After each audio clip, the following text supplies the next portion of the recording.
मैं बहैसियत vice chairman municipal committee डेरा मुराद जमाली, मेरा नाम है राना खान मुगेरी।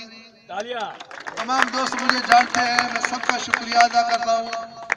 तमाम दोस्तों से मेरा गुजारिश है कि खेलों में बहुत कोशिश करके खेलें। खेलों में इनाम भी होगा। खिलाड़ी यहाँ से नसीराबाद से जब निकलेगा, शायद वो हमारे दारुल हुकूमत कोयटा में जाएगा या यहाँ से कराची जाएगा, तो वो फर्जंद किसी का नहीं होगा। वो मुगेरी, जमाली, बगुर्जी, बिरोई किसी का नहीं होगा। वो फर्जंद नसीराबाद का होगा भाई, वो सबका होगा।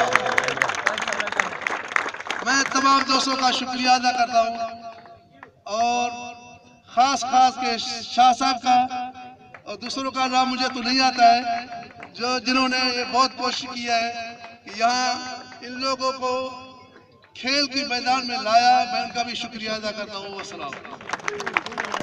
इसके अलावा मैं